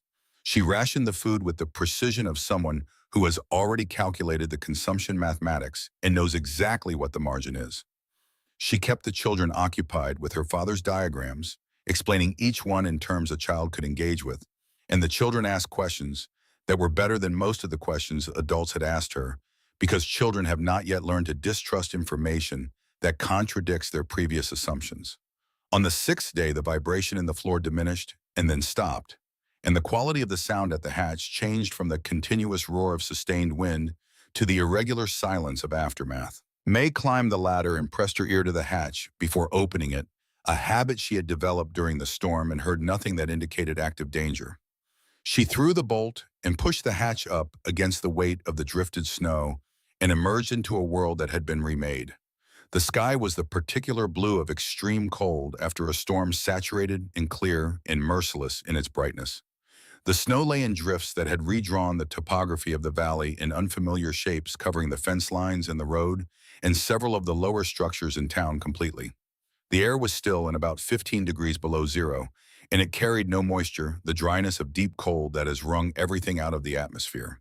She could see the settlement from here, or what remained of it, and what she could see was that a significant portion of what had been there before the storm was not there now. She went back down the ladder and told the people in the chamber what was above them, and she watched each face process the information in its own particular sequence, and she allowed the silence that followed it to remain a silence until someone was ready to climb up. The first person to reach the surface after May was Silas Croft, who stood in the snow at the rim of the hatch and looked out at the valley with the expression of a man who has come back from something and is taking inventory of what returned with him. Harlan Voss came up third, and he stood in the cold without his hat, which he had left somewhere in the scramble across the plains 2 nights ago, and he looked at the ruins of the Three Pines settlement for a long time. He looked at the spot where his office had been. He looked at the mound of displaced earth beside the well, unchanged by the storm, and at the two intake pipes with their protective screens still in place and functioning, and at the hatch cover lying open in the snow with its double-layer iron construction and its insulating fill intact. He looked at all of this and did not say anything, and May, standing 3 feet away, did not offer him the grace of being looked at while he arrived at whatever he was arriving at. She was looking at the valley and thinking about the water easement and the district appeal, and the weeks that remained before the hearing, and about the 8 people who had survived the storm inside a structure she had built alone in 90 days from salvaged iron and fieldstone, and the physics of deep earth, and about what precisely the margin between what she had built and what the storm had destroyed was worth in the particular currency of the world she was going to have to keep living in. The valley looked like a place that had been erased and redrawn by someone who did not know the original. Three Pines emerged from the storm's aftermath as a catalog of structural failure rooflines that had collapsed inward under the weight of 4-foot drifts, fence posts leaning at angles that described the storm's wind direction more accurately than any weather instrument. The road between the settlement and the outlying properties buried so completely that its location could only be inferred from the slight depression in the drifts, where the packed earth beneath resisted settling at the same rate as the surrounding ground. May stood at the rim of the well for a long while before she did anything else. She was not paralyzed. She was accounting. The farmhouse had taken damage to the north wall, where the wind had driven snow under the board lap siding, and the moisture had expanded against the interior plaster and split it in a long diagonal crack from the window frame to the floor. The barn had held the freed hasp on the upper louvers, having done its work. The fence line on the east pasture was down in 2 places where posts had been driven sideways by drifting snow accumulation. The intake pipes were functional, both screens intact, and the hatch cover had sealed against the storm without a failure point that May could identify from external examination. The people from the chamber dispersed across the morning as each assessed the condition of their own properties and found the results that the scale of the storm had made predictable. Bert Aldrich's farmhouse had lost its roof entirely, the framing having failed at the ridge beam under a load it was never designed to carry. His wife stood in this roofless interior and looked at the sky through what had been her ceiling, and did not cry because the Aldriches were the kind of people who saved that particular response for private moments, and she was not in a private moment. 2 other families found their structures standing, but uninhabitable from cold penetration through failed insulation and broken window glass. The family with the youngest children, the Harpers, found nothing at all where their house had stood, only a foundation outline in a debris field that the wind had redistributed across the surrounding 100 yards. Silas Croft's store was standing. The old timber construction had held where the newer balloon frame buildings had not, a demonstration of a principle that Silas had not specifically intended to prove, but which he noted with the quiet satisfaction of a man whose instincts had been vindicated at considerable cost to everyone else. The interior was damaged from the cold that had penetrated during the days when the stove could not compensate and the stock on the lower shelves had frozen and split in ways that made the inventory loss significant, but the structure itself was sound. Harlan Voss's office was a pile. He stood in front of it for a long time without moving long enough that Silas, passing on his way back to the store, paused to look at him and then decided not to say anything and kept walking. The imported glass that had been Voss's particular pride was everywhere in the ruins, some panes intact in their frames where the frames had landed flat, most of it in fragments that caught the morning light with the indifferent beauty of things that have been destroyed and do not know it. The oak siding was split along every board's grain in the distinctive way of green-cut wood exposed to extreme temperature differential, a characteristic failure mode that anyone who understood Western lumber would have anticipated, and that Voss had not anticipated because he had hired a builder from Kansas City who understood the construction standards of a different climate. The foundation stones were heaved cracked along horizontal planes by the freezing and expansion of ground moisture that had worked its way under the footings during the wet period before the hard freeze. It was the foundation that told the real story, because the foundation failure was not the storm's work, but the consequence of months of inadequate drainage design, the storm having only accelerated the inevitable. A building whose foundation was undermined before the first snow fell was a building that was going to fail. The storm had only chosen the date. May did not go near Voss's office that morning. She had her own accounting to complete, and she understood that a man standing in front of his ruined work needed to be left alone with it, not because he deserved the courtesy, but because interrupting that particular process never produced anything useful. She spent the morning assessing the Aldrich situation, which was the most immediately severe among the displaced families. The roofless farmhouse could not be reoccupied until it was covered, and the materials to cover it were not available in Three Pines in sufficient quantity to do the work in the window before the next weather system arrived, which the old-timers were predicting within 10 days based on the barometric pattern. She walked through the Aldrich property and noted what had survived and what had not, and what was recoverable from the debris and what was not. And she did this with the systematic attention she had applied to her own construction, because the Aldriches had a child with them, and the child was the data point that made every other calculation secondary.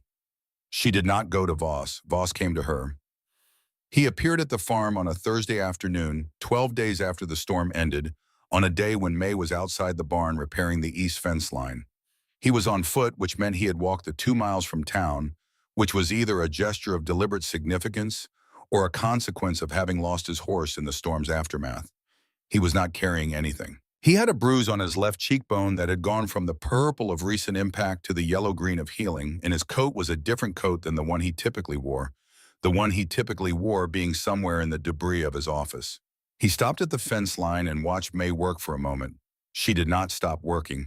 She drove the replacement post into the pre-augured hole with 3 strokes of the mallet, each strike placed with the precision of someone who understands that a post set wrong has to come out and be reset, and that the time cost of imprecision is always higher than the time cost of doing it right. He reached into his coat and produced a single folded document. He placed it on the top rail of the repaired fence section and held his hand flat on it to keep the wind from taking it, and he said nothing until May set down the mallet and picked up the document and unfolded it. It was the water easement agreement for the North Munch Line, the document that had given Voss the right to restrict May's access to the creek-fed supply. Across the face of it in Voss's own handwriting were the words, "Easement rights hereby relinquished, full access restored unconditionally." He had signed it and dated it 2 days prior. There was no attorney's notation, no county witness stamp, no legal formality beyond the signature. It was a unilateral surrender written in the hand of a man who had decided to stop holding a card that had already cost him more than it was worth. May read it twice. She folded it along its original lines and placed it in her coat pocket. She picked up the mallet. Voss said, "The district appeal has been withdrawn. Marsh sent the notice to the county clerk on Monday." She drove the next post stake into the augured hole and tested it for plumb with the level she kept on the fence rail. It was within tolerance. She moved to the next position. He stood at the fence for another moment, And when he spoke again, the reasonable tone he typically deployed as a form of control was absent, replaced by something more effortful and therefore more accurate. I need to know if you'd consider a working arrangement. I have 3 parcels adjacent to yours that I intend to rebuild, and 6 other property holders in the valley who have approached me about reconstruction. The timber approach isn't an option anymore. The insurance underwriters from Denver have already sent word that they won't cover balloon frame construction in the Plains Corridor at any premium. The people who are rebuilding want to build in a way that stays. He paused, and the pause had in it the quality of a man who is accustomed to the next sentence arriving easily and is finding this one requires more preparation than usual. They want to build the way you built. May set down the mallet and turned to look at him directly. She had been expecting something like this, not the specific form of it, but the general shape, because Voss was a precise man, and a precise man in the ruins of his investment would eventually arrive at the most efficient path to recovery, and the most efficient path to recovery was standing in front of him with a level and a mallet and 40 acres of intact underground construction. She had been thinking about what she would require if this conversation happened the same way she had thought about what she would require from the limestone shelf and the ventilation calculation and every other problem that had presented itself in the past several months. She told him her terms. She did not offer them tentatively or frame them as requests. She had one condition, and it was not negotiable in any of its details. A school of practical engineering for the children of the Three Pines Valley, funded by the Reconstruction Partnership, established in a building that Voss would provide and maintain, staffed initially by May, and by anyone she designated and protected by a covenant written into the partnership agreement that could not be dissolved by any party without a supermajority vote of the Valley's property holders. Not a courtesy, not a promise, not an intention, a legal instrument. Voss listened to this without interrupting, which was itself a form of agreement that May noted without expression. He said, "You could have asked for money." She picked up the mallet and drove the next stake. "I'm asking for something that lasts longer than money, Mr. Voss. Money changes hands. Knowledge stays where you put it." He was quiet for a moment. Then, "I'll have Marsh draw the covenant." She told him she would have Webb review it before she signed anything. This was not because she distrusted Marsh specifically, but because Webb had been keeping a record since September, and he understood the history of the dispute in a way that made him the most useful independent reviewer available to her. Voss accepted this without argument, which confirmed what May had already assessed. He had come here with a decision made, not with a negotiation to conduct. He walked back toward town, and May finished the fence line and then stood at the rim of the well for a long time looking at the valley in its altered post-storm state, and she thought about what her father had written in the margin of the ledger's first page, the note she had read so many times in the past months that she could reproduce every word of it without opening the cover. She thought about Tom's note folded at the front of the same ledger. She thought about all the ways that the people who had loved her had left her exactly what she needed in the only form they had available to give it, and she thought about what it meant that she had only understood the full measure of what they had left her by being forced to use it. The district hearing was held on a Tuesday in the last week of January in a courthouse building 30 miles from Three Pines that smelled of wood smoke and damp wool, and the particular institutional quality of a room that has hosted many decisions, most of them unremarkable. Voss had already withdrawn the appeal, and the hearing was therefore not a contested matter, but an administrative formality. The county's position on the Linden property's status needed to be officially recorded at the district level so that it would carry legal weight in any subsequent challenge from any party, including any future owner of the adjacent parcels.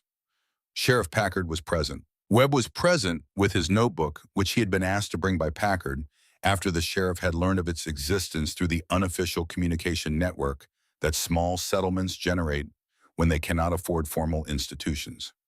May was present in the same work clothes she wore every day, which had been cleaned for the occasion, but remained unambiguously the clothes of a person who used them for physical labor, a choice that was not accidental. Gideon Marsh had driven from the county seat not to argue against May, but to formalize the withdrawal of Voss's previous filings, a task that required his presence because the original filings had carried his professional signature, and their withdrawal required the same. He sat at the respondent's table with the neutral expression of a professional who does not have a personal stake in the outcome and is there to complete a task which was accurate. The district judge was a woman named Cecilia Haverford, 61 years old, who had been sitting on the district bench for 14 years and had heard every variety of frontier property dispute that the plains could generate.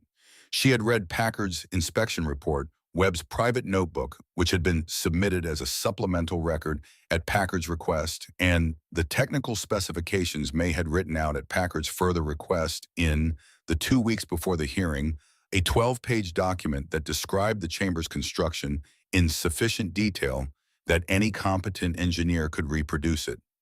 Judge Haverford read the technical specifications with the attention she gave to any document she considered potentially significant, which was to say she read it twice, made notes in the margin of her own copy, and asked 2 clarifying questions before the formal proceeding opened. The first question was about the ventilation system's function during heavy snow accumulation, specifically whether the design incorporated a redundancy for the ice plug failure mode May had encountered during the December storm.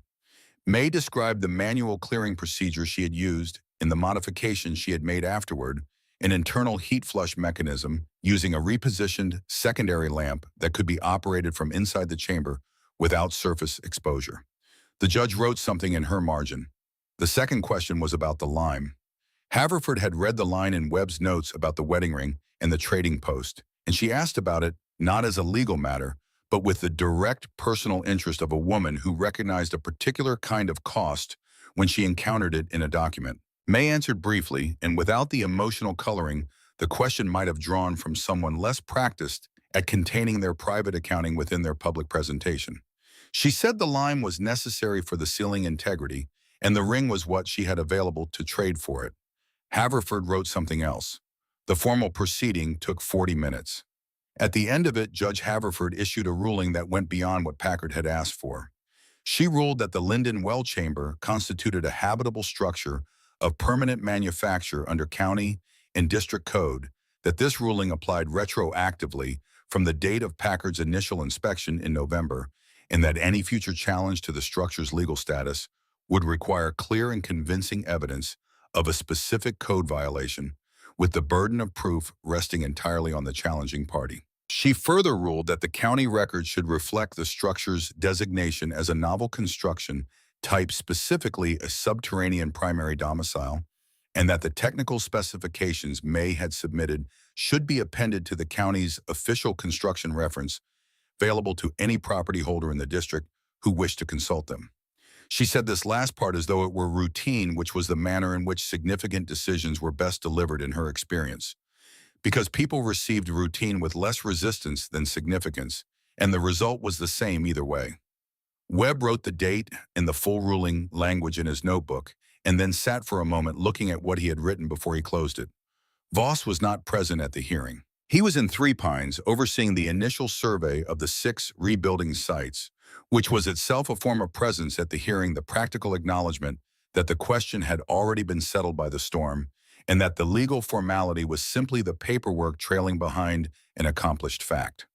May rode back to Three Pines in the back of Packard's wagon because the road was still passable only by a specific route that required local knowledge, and she did not have a horse. The ride took most of the afternoon. Packard drove without conversation, which suited May. She sat in the wagon bed with the ledger in her lap and read the technical specifications she had written for the court, which she had not read since completing them, and she found that reading her own work from the outside was a different experience than producing it from the inside. From the outside, it looked like something her father might have written. From the inside, it had been the ongoing conversation she had been having with him since April, the slow process of answering the questions he had raised in the margins and discovering that the answers she arrived at by working through the problems herself were consistent with the conclusions he had reached, by working through different problems in different places, which meant the underlying principles were sound in the way that physical laws are sound, not because any individual confirms them, but because every individual who works through them correctly arrives at the same place. She closed the ledger when the settlement came into view and looked at it in the late afternoon light. The partnership covenant was signed on a Friday in February in Silas Croft's store, which had become the settlement's default meeting space in the absence of any other public building with an intact roof. May read the document with Webb beside her, both of them working through the language clause by clause, while Voss waited at the far end of the store with the patience of a man who has accepted that this is the pace the transaction requires. Marsh had drafted it. Webb had reviewed the first draft and returned it with 7 annotations, 3 of which were substantive legal observations, and 4 of which were factual corrections to the description of the construction timeline. Marsh had revised without protest, which elevated May's opinion of him as a professional, if not as a prior adversary. The school covenant was embedded in the partnership agreement as a rider that could not be modified except by the procedure May had specified, a supermajority vote of the Valley's adult property holders, a threshold set high enough to prevent any individual party, including Voss, from dissolving it by attrition or by acquiring sufficient property interests to create a controlling position. Voss had noted this provision during his review without comment, which May interpreted correctly as the recognition of a well-constructed constraint. She signed at the bottom of the final page in the same unhurried way she drove fence posts, with the intention of making it permanent. The school occupied a room at the back of the reconstructed dry goods store that Silas gave over without requiring a formal lease, on the understanding that the arrangement was of mutual benefit to the settlement, and that mutual benefit did not require documentation between people who had survived the same storm. Silas had 2 reasons for this generosity that he did not enumerate. The first was that 20 years in the mines had given him a comprehensive understanding of what happens when workers do not understand the structures they are working inside, and he intended the children of Three Pines to grow up understanding the structures around them. The second was that he had been the one who led the group across 2 miles of storm to reach May's hatch, and the competence he had witnessed underground had recalibrated his entire understanding of what the Valley's future could look like if the right knowledge was distributed rather than concentrated, and he was not a man who understood something important and then failed to act on it. The first class had 11 children ranging in age from 7 to 15. May had not designed a curriculum in the formal sense. She had organized her father's ledger and her own construction notes into a sequence that moved from observable principles to applied problems, starting with the behavior of water and pressure in simple systems and working toward the structural properties of earth and stone under load. She taught from the ledger and from the chamber itself, taking the children down the ladder in groups of 3 to show them the dry stack wall and the ventilation system and the drainage sump as functional examples of the principles they were studying in the room above. The children asked better questions underground than they did above it. Something about the physical reality of being inside a structure that you were also studying seemed to activate a different quality of attention, a willingness to follow the logic wherever it led, rather than staying within the expected boundaries of a lesson. A girl named Ruth Aldrich, whose family had been in the chamber during the storm, asked on the 3rd lesson visit why the walls were angled outward rather than straight. And when May explained the self-locking arch principle, Ruth asked whether the same principle would work in the roof of a surface building if the timbers were angled at the right pitch. May told her it would, and that this was in fact the principle underlying traditional timber framing, and Ruth went home and drew his diagram and brought it back the following week with 3 additional questions that took the better part of an afternoon to work through properly. Silas sat in on 2 of the early lessons, not as a student, but as a person who finds a particular satisfaction in watching someone transmit knowledge they have earned through difficulty.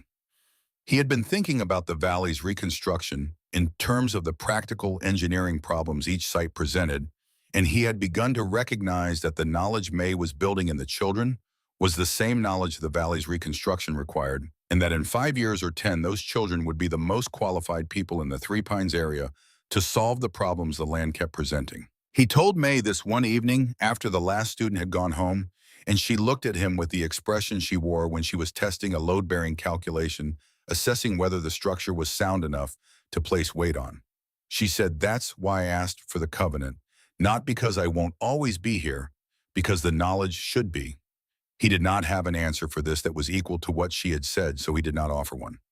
The reconstruction of Three Pines proceeded through the spring and into the summer of 1887 with a pace that reflected both the scale of the damage and the deliberateness of the approach. Voss had contracted with a builder from Dodge City who had experience with underground construction in the mining context, and Mai worked with this man, a taciturn and technically precise individual named Calhoun to adapt the mining techniques to residential application, which required modification in several areas because the priorities of a mine and the priorities of a home were different in ways that were not always obvious until you were solving a specific problem.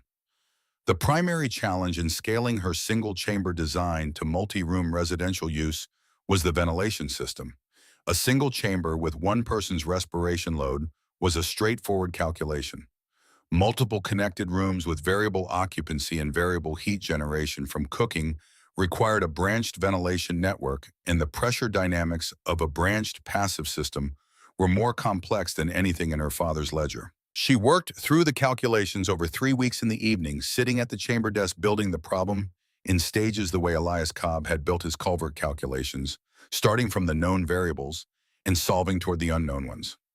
Calhoun watched her work through the calculations on the 2 occasions when she did this at the construction site, rather than at the chamber, and he did not offer opinions or corrections, which she noted as the behavior of someone who recognizes competence in a domain they respect. He said once examining her branching diagram, "My foreman in the Leadville mines would have hired you on the spot."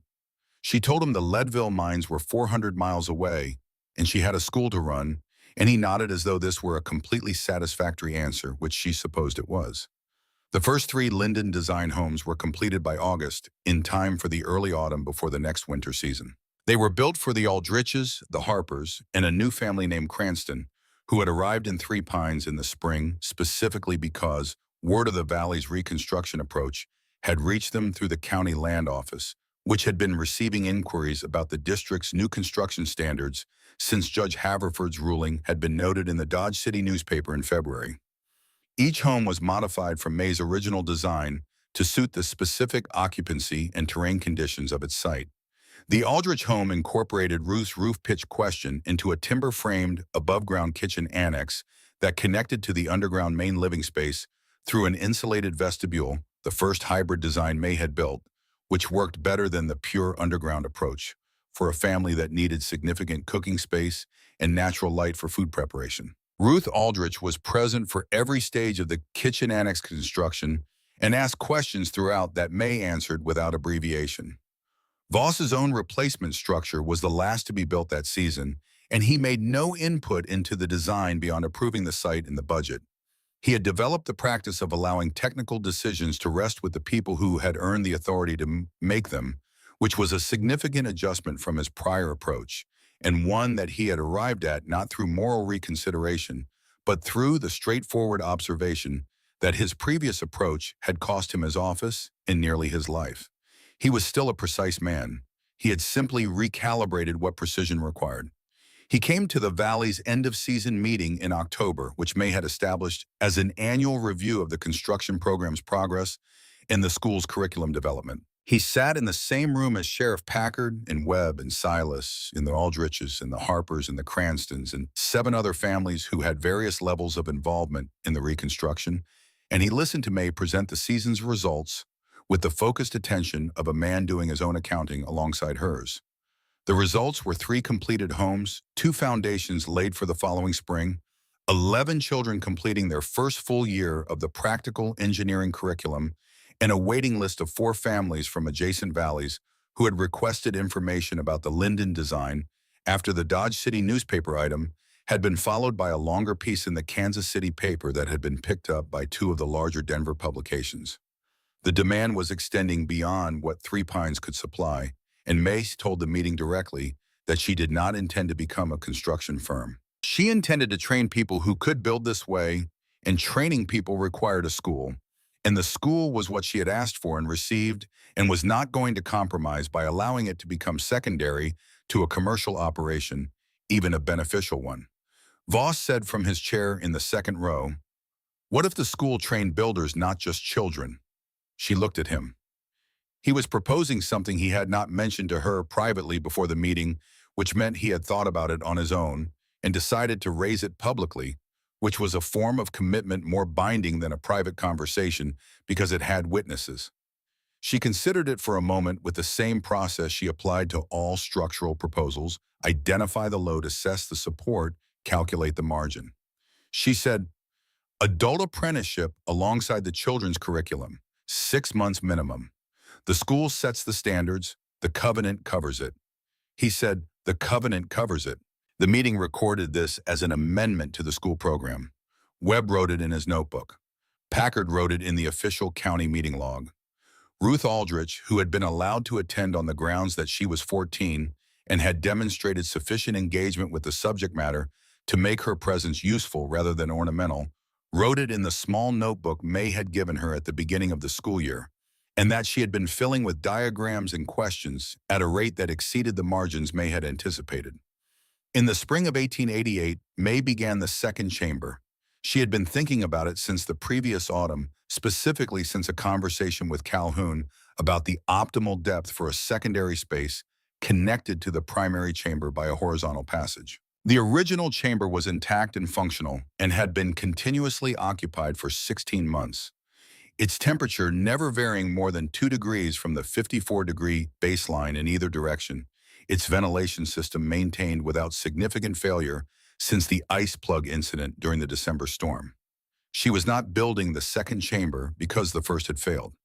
She was building it because the first had proven the principle thoroughly enough that she wanted to extend it. The second chamber was larger, 14 feet in diameter, connected to the first by a 4-foot passage she cut at a slight downward angle to encourage drainage toward the sump in the original chamber. She vaulted the ceiling 3 inches higher than the first chamber, an adjustment based on her experience of the air stratification in the original space over 16 months of observation, which had shown that the optimal dead air zone for thermal insulation required slightly more vertical clearance than she had originally calculated. She installed a 4-branch ventilation system based on the design she had developed for the Aldrich and Harper homes, which allowed the connected chambers to operate as a single respiratory unit while maintaining independent pressure zones that could be isolated by means of iron damper plates she fabricated herself at the forge Calhoun had established on the Voss property. She worked on the second chamber in the mornings before the school day started, which meant she was underground by 5, and at the surface again by 7:30, covered in the pale clay that had been the permanent condition of her work clothes since September of 1886. The children who arrived for school had